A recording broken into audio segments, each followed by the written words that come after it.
Merci de nous rejoindre pour cette dernière partie de l'Africa Newsroom. Ramaya, ancienne ministre, Marc Vallée-Bekele, maître de conférence à l'IUT de Troyes, Djemal Taleb, éditorialiste, nous accompagne depuis le début de cette émission. Tout de suite, le grand angle.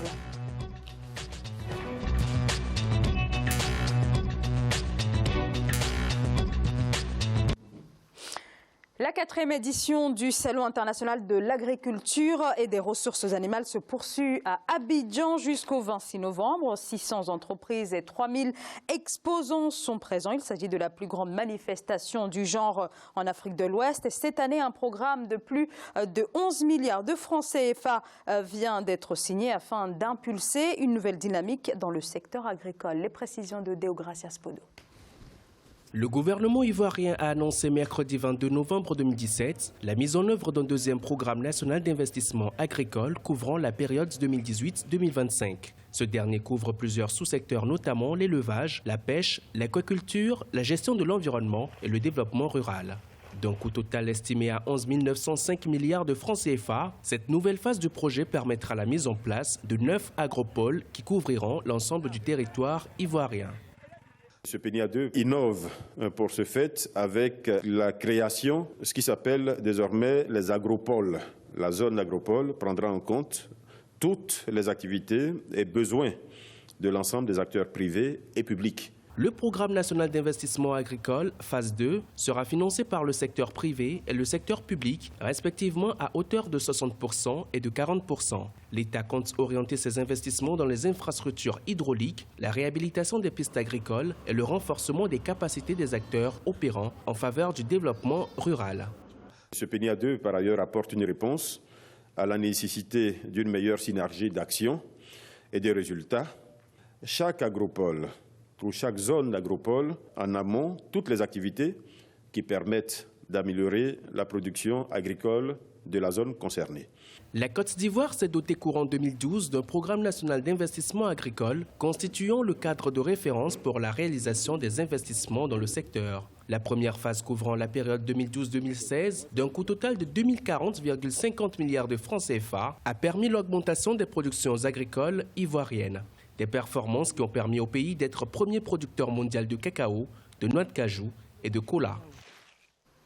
Djemal Taleb, le Sahara, c'est un levier important aujourd'hui pour les investissements, mais aussi peut-être aussi pour réhabiliter ce secteur agricole ivoirien qui a longtemps souffert quand même. Je pense que la Côte d'Ivoire est un grand pays agricole. C'est un pays qui, pour le coup, investit dans l'agriculture. Et la chance qu'il a par rapport à beaucoup d'autres pays, c'est qu'il ne s'est pas contenté d'exploiter un sous-sol que le hasard a fabriqué pour lui donner une richesse pour laquelle il n'a aucune valeur ajoutée, exploité par les autres, et il n'a que des ruelles. Sinon, c'est le travail et le labeur de la force des Ivoiriens qui a enrichi la Côte d'Ivoire. Mais enfin, on aime tellement copier sur le continent africain, on adore ça. Mais on n'adore jamais copier les bonnes choses. Moi, j'aurais bien aimé que l'Europe a fabriqué une politique agricole commune qui est un excellent succès. Elle a permis de travailler sur la production, de travailler sur la terre, de travailler sur la fiscalité, de travailler sur les investissements. Elle a permis de nourrir les Européens et elle a donné à un pays comme l'agriculture, comme l'Angleterre, une vraie politique agricole. Si c'est le continent africain, on était capable de nous inspirer de ça, non pas entre États, mais déjà par État. Si nous avions, et ça tous les pays sont capables de le faire, la possibilité d'encourager l'agriculture, de la subventionner, de comprendre qu'elle a un levier économique important et qu'elle est nécessaire pour nourrir la population. Si on avait une politique de régulation des terres beaucoup plus intelligente et si on avait une fiscalité qui encourage la production, si on se contentait d'autre chose que de reproduire l'ancien système des STABEX et de leur garantir un prix de revient minimum, il faut leur garantir un système beaucoup plus important. Et ce système-là, il a existé, il existe ailleurs, il existe encore aux États-Unis. Et si on était capable de garantir ça à nos paysans, on ne serait pas dans la situation dans laquelle on est aujourd'hui. Marc Vallée-Bekele. Oui, juste pour dire que, bien évidemment, on salue tous les projets qui sont menés, l'orientation et l'affirmation de l'agro-business, l'agro-industrie dans un pays comme la Côte d'Ivoire, qui est censé générer les emplois pour la jeunesse, pour la population ivoirienne et de la sous-région. Pourquoi? Parce que je pense que ce n'est qu'à travers justement le développement de ce type de secteur, n'est-ce pas, que l'on va commencer à faire face au drame terrible auquel on est confronté en Afrique aujourd'hui, c'est-à-dire l'immigration des jeunes qui viennent s'échouer dans le Maghreb. Bon, ce qu'on constate malheureusement aussi, c'est que c'est un pan de l'économie africaine qui est quand même contrôlé, je ne sais pas si on doit le déplorer, par les grands groupes étrangers. Bien sûr, on a besoin d'investisseurs étrangers, mais il reste qu'on voit toujours les conflits qu'il y a entre les populations qui perdent finalement leurs terres, et quand on considère justement certains groupes, je n'ai pas envie de citer les noms ici, qui sont installés au Cameroun, en Côte d'Ivoire. L'autre jour, j'ai regardé une carte de plantation de palmiers à huile et autres DVA à travers le golfe d'Afrique. Ça m'a fait penser à une histoire très ancienne et pénible, n'est-ce pas? Ça ressemblait, je voyais ça comme ces ports négriers qui étaient implantés le long de... Pourquoi je fais allusion aux ports négriers? Tout simplement, ce qui est quand même relativement scandaleux, c'est que c'est vrai, on parle de tous ces sujets-là.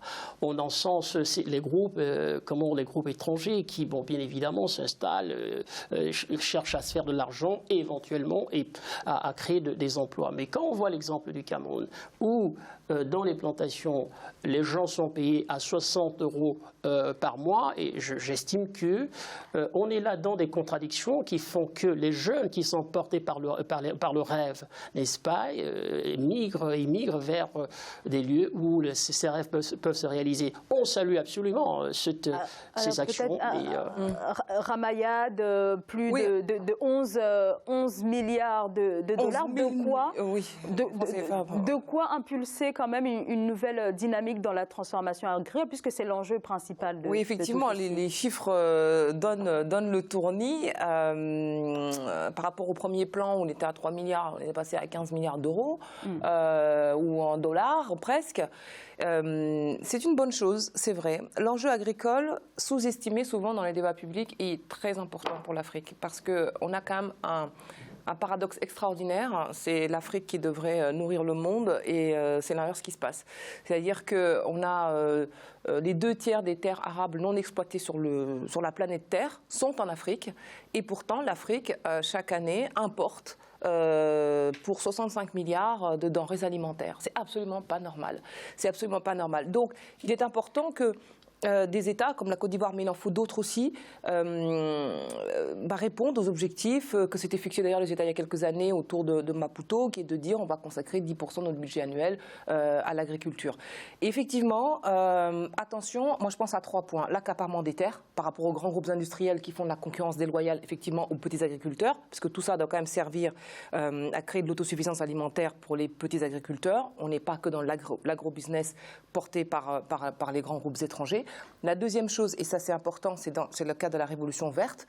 On est en train actuellement, avec toutes ces COP qui se multiplient, d'imposer des mesures très dures en matière écologique. L'agriculture est en premier concernée, mais l'Afrique est le pays qui se voit, qui est frappé de plein fouet par ces mesures-là, alors que c'est le continent qui fait le moins de polluants en matière agricole. Donc là, il faut s'inspirer peut-être de ce qui s'est passé en Inde, la révolution verte en Inde, qui a réussi à passer de pays importateurs à exportateurs en termes agricoles, tout en veillant effectivement à ce que la dimension écologique soit prise en compte. Et troisièmement, je crois aussi qu'il faut avoir une dimension panafricaine de la question. Et là-dessus, la question du Sahara, dont on parle beaucoup en ce moment sous l'angle de l'esclavage, me semble être... Parce que c'est par l'innovation que l'agriculture africaine servira d'exemple. Le Sahara, ce n'est pas un désert. C'est un espace économique partagé entre les deux Afriques. Et il y a là, on ne va pas remonter jusqu'au néolithique, mais un potentiel agricole avec des nappes d'eau gigantesques, des ressources minières absolument extraordinaires, des villes oasis qui comptent plus de 100 000 habitants. Il y a 6 millions de personnes qui vivent dans cet espace-là. Là, il y a un potentiel agricole qu'un qu'une organisation comme l'Union africaine pourrait porter sur les fonds baptismaux pour en faire un axe majeur de sa politique et de sa diplomatie, et avec des retombées économiques importantes en termes de géopolitique et bien sûr agricole. Djemal, la diversification de l'agriculture ivoirienne, c'est un enjeu au jour d'aujourd'hui pour l'économie de ce pays, compte tenu de la baisse des prix du cacao, comme on le voit bien depuis quelques mois déjà. Moi, je n'ai pas de grandes critiques à formuler à l'endroit de l'agriculture de Côte d'Ivoire. Généralement, le travail a toujours été fait. Là où ça me pose problème, y compris en Côte d'Ivoire, mais aussi ailleurs, c'est que nous n'avons pas compris que pour que nous ayons une agriculture qui marche, nous avons besoin d'agriculture qui marche. Et que si on ne leur garantit pas un revenu décent, je dis bien pas décent, correct, qui leur permet d'être ce qu'ils sont capables d'être, on n'aura jamais une agriculture développée. Et donc ça, c'est le vrai problème que nous ne réglons pas. La deuxième chose que nous ne réglons pas, c'est que nous ne comprenons pas que si nous ne mettons pas le maximum de subventions et que nous ne régulions pas suffisamment de terres, nous ne serons pas capables demain de construire ce qu'il faut. Le troisième point, c'est une question de priorité et de choix et de diversification. En effet, la monoculture est un vrai problème. Mais ça, c'est lié. Les gens font de la monoculture parce qu'on ne leur donnait pas autre chose. Encore une fois, les Européens ont compris au début des années 60 que l'agriculture est d'abord un moyen de payer, de nourrir la population. Et que pour cela, nous avons une armée qu'on appelle les paysans. Et que si on les met des conditions qu'il faut, ils sont capables à la fois de nourrir la population, mais surtout de créer une économie forte, puissante, capable de créer une vraie valeur ajoutée et beaucoup d'emplois. Ça, c'est le vrai problème. La Côte d'Ivoire n'est pas le pays le plus mal loti. Elle fait plutôt bien le travail. Elle a la difficulté générale que beaucoup des pays du Sud ont. La Côte d'Ivoire, là aussi. Mais je n'ai pas de leçon à leur donner. Ils le savent mieux que moi. Mais les prises de décisions politiques nécessaires qui s'imposent ne sont jamais faites. Merci beaucoup, messieurs. Merci à vous, Marc Mvé Bekale, d'avoir accepté notre invitation ce soir. Je rappelle donc que vous êtes maître de conférence à l'IUT de Troyes. Ramayad, merci beaucoup. Avec plaisir. Donc Ramayad, ancienne secrétaire d'État chargée des affaires étrangères et des droits de l'homme. Djemal Taleb, merci. Merci, Zahra, et puis merci à ceux qui nous regardent. C'est la fin de cette émission. Merci à vous de nous avoir suivis. À bientôt dans l'Africa Newsroom.